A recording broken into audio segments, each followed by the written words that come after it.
앞으로 4,260만 명이 1년 동안 낙태가 되는데 이걸 시간으로 계산해 보니까 1초에 1.3억 건 정도가 됐습니다.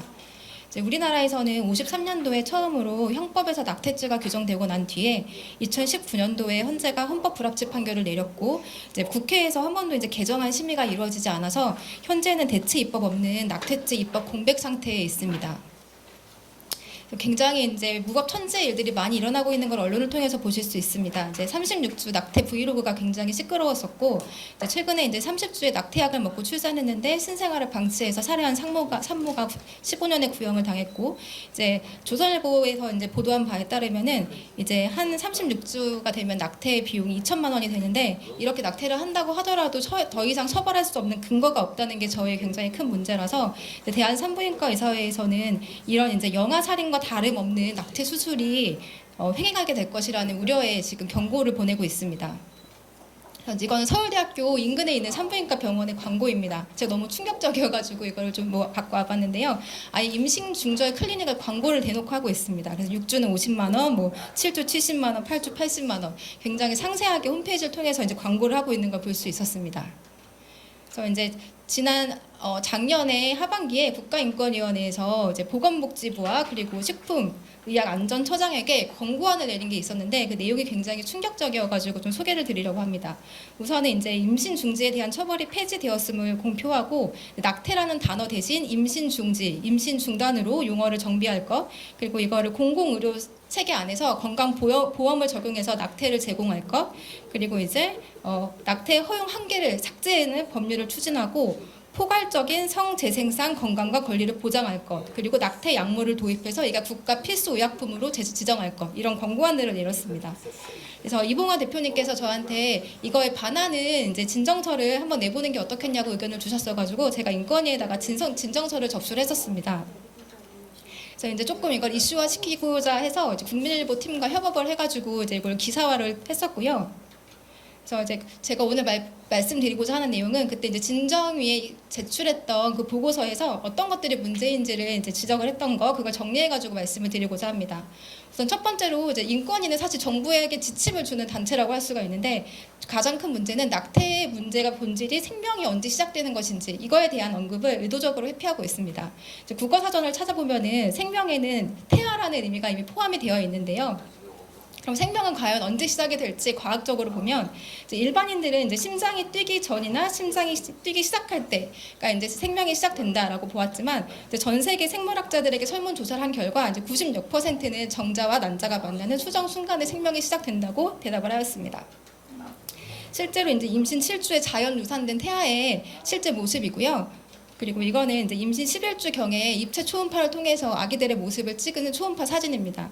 엄마 뱃속에 있지만 이 11주라고 하더라도 이미 사람의 형상을 다 갖추고 있고 우리가 동일한 사람인 것을 우리가 확인을 할 수가 있습니다. 네, 하지만 이렇게 현대 과학은 수정 순간 생명이 시작된다고 말하고 있지만 프로초이스 쪽에서는 이제 이런 과학적 사실을 의도적으로 배제한 뒤에 이제 단순히 태아 생명의 가치를 논하는 철학적, 정치적, 윤리적 문제를 이제 환원을 시켜버립니다. 그래서 여러 가지 잘못된 기준과 예외적 상황이 만들어지고 결과적으로 태아의 생명은 뒷전이 되고 많이 현실이 됩니다. 그리고 이제 두 번째로는 용어 교란 전술입니다. 미국에서 이미 잘 사용하고 있는 건데요. 미국의 낙태 클리닉에서는 베이비라는 단어 대신 티슈라는 단어를 쓰게 하고 그리고 낙태라는 단어 대신 여성 건강 관리라고 단어를 이렇게 교란시켜서 부르게 합니다. 마치 낙태는 별거 아닌 것처럼 보이게 하려는 그런 전술이라고 할 수 있습니다. 그리고 국가인권위는 그리고 헌법 불합치 판결에 대해서 의도적으로 여러 가지 잘못된 해석을 내놓고 있는데 사실 헌재는 생명을 훼손하는 모든 행위는 불법이지만 낙태가 이뤄지는 현실을 고려해서 마지못해 임신 22주를 허용 상한선으로 판단을 했습니다. 그래서 기본적으로 이거는 형사처벌이 타당하지만 이제 인부의 자기 결정권과 균형을 완화하기 위한 바람직한 방법을 모색해야 된다. 이렇게 해석하는 게 가장 법률적으로 합리적일 텐데요. 사실 22주라는 것도 굉장히 문제가 있습니다. 아까 11주 이미 아기 초음파가 사람의 모습이랑 똑같은 거 보여드렸죠.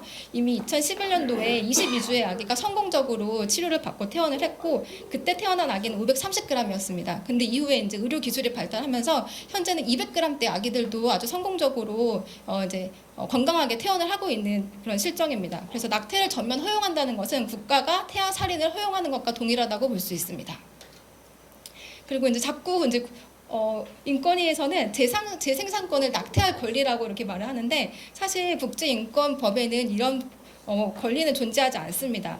그 재생산권이라는 것은 여성 해방주의자들이 자기 정치적 투쟁을 목표로 만든 인위적인 개념이기 때문에 사실 국제적으로도 그렇게 동일한 어떤 토대가 있는 그런 개념은 아니고요. 재생산권을 해석하는 가장 보편적인 것은 임신을 할 것인지 말 것인지를 결정할 수 있는 권리이지 낙태를 할 수 있는 권리는 아니라는 게 보편적인 입장입니다. 그리고 이제 여성의 자기 결정권이 굉장히 절대 우위에 있는 가치라고 자꾸 설명을 하는데 사실 헌재는 왜 여성의 자기 결정권이 태아의 생명권보다 우선하는 가치인지에 대해서는 법률적으로 설명을 하진 않았습니다. 현대 법률상 자기 결정권은 어떠한 개인이 총체적으로 행사할 수 있는 모든 권한의 자유가 아니라 시민사회에서 규범으로 형성된 권리 관계를 전제로 한 권한이기 때문에 생명의 선택에 대한 논의는 결국 생명과 생명이 충돌할 때에만 가능하다고 볼 수 있습니다. 그리고 이제 낙태권을 자유권, 평등권, 사회권의 포괄적 권리라고 주장을 하는데요. 사실 낙태한 여성의 55% 이상은 굉장히 심한 죄책감과 우울감, 불안감, 두려움, 자살 충동을 느낍니다. 이거는 법이 허용해줬다고 해서 여성이 자유로워지는 게 아니라 여성들은 양심을 가진 그런 본성을 갖고 있기 때문에 이거는 본능적으로 느낄 수밖에 없는 필연적인 고통인데 마치 이거를 법률로 허용해주면은 여성들이 무한한 행복을 가질 수 있는 것처럼 인권위는 그렇게 호도를 하고 있습니다. 우리가 할 일은 이러한 여성들이 낙태를 하지 않아도 행복할 수 있는 사회를 만드는 게 우리의 일이고 정부의 의무라고 생각을 합니다. 그 낙태권은 국제인권이 아닌데 자꾸 국제인권이라고 인권위에서 주장을 합니다. 하지만 실제로 그런 국제법은 존재하지 않고요. 오히려 2020년도에 발효된 제네바 합의선언은 전 세계 36개 정부가 대표가 체결한 정식 국제협약으로서 국제법의 요건을 갖추고 있는데 여기서는 낙태에 대한 국제적인 권리는 존재하지 않음을 명시하고 있습니다.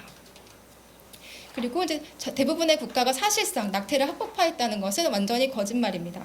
이제 현재 유엔 회원국의 약 3분의 2는 낙태를 여전히 금지하고 있고 사회 경제적 사유를 포함한 낙태를 허용하는 국가에서도 그 기간을 12주 이내로 한정해서 허용을 하고 있습니다.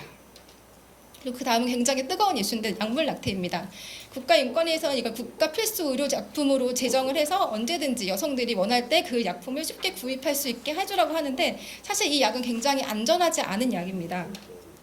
평균적으로 한 2주가량의 출혈이 발생할 수가 있고 그리고 실패율도 굉장히 높아서 10주가 넘어가면 이제 7에서 9% 이상으로 상승하게 됩니다. 이제 미국에서는 FDA가 2000년도에 이 약을 허용하고 나서 약 4,000건의 부작용이 보고가 됐는데 사실 오바마 행정부가 사망 외 부작용은 아예 보고 의무를 폐지했기 때문에 실제적으로 이것보다 훨씬 더 많은 부작용이 일어날 거라고 생각을 하고 있습니다. 미국 산부인과 의사에서는 낙태 시술보다 낙태약이 여성에게 미치는 위험이 너무 크기 때문에 이걸 우리가 신중하게 대처해야 된다라고 계속적으로 경고를 보내고 있습니다. 미국에서는 지금 2023년에 102만 6천여 건의 낙태가 이루어졌을 거라고 이제 추정이 되는데요. 이 중에서 63%가 낙태 약물로 인한 것이었고 이건 앞으로 계속 늘 것으로 생각이 됩니다. 지금 미국에서는 사실 낙태는 의료가 아니라 산업입니다. 그래서 이들의 목표는 drug based doing yourself abortion, 그러니까 약물로 너 스스로 자가 약태를 하는 게 이 낙태 산업의 목표고 실제로 이제 OTC 판매가 우리가 약국이나 슈퍼에서 타이레놀 사는 것 같이 그렇게 낙태약을 구입할 수 있는 게 저들의 목표라고 이제 전략적으로 언급이 된 바가 있습니다. 이제 플랜드 페런트후드는 미국에서 낙태 클리닉을 운영하고 있는 가장 큰 회사인데 점유율이 한 60% 됩니다.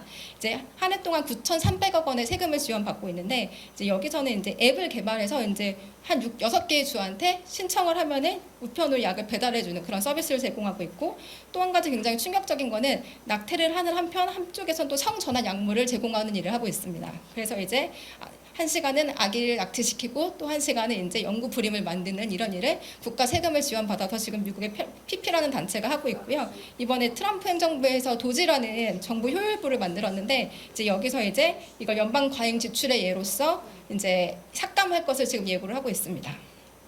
우리나라에서도 2021년도에 한 제약회사가 낙태 약물을 들어오려고 했는데 산부인과 의사회의 심한 반대로 이제 무산이 된 적이 있는데 지금 이제 야당 측 여성 의원들과 그리고 이제 페미 단체들이 굉장히 이걸 추진하기 위해서 노력을 하고 있습니다.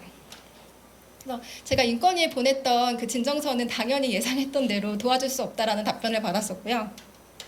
그래서 제가 이제 하고 있는 그 교육과정 잠깐 소개해드리려고 하는데, 이제 7주 과정의 온라인 프로그램입니다. 그래서 그 모든 젊은이들에게 그 생명이 얼마나 소중하고 우리가 왜 이걸 지켜야 되는지 이걸 가르치는 온라인 프로그램이고, 현재 이제 전국적으로 한 130여 명의 졸업생들이 나왔습니다. 그래서 저희가 이제 법률을 바꾸는 것도 중요하지만 일반 시민사회에서 의식을 개혁하는 것도 굉장히 중요하기 때문에 이 그 투트랙으로 앞으로 계속적으로 일을 진행해 볼 예정입니다. 네, 경청해 주셔서 감사합니다.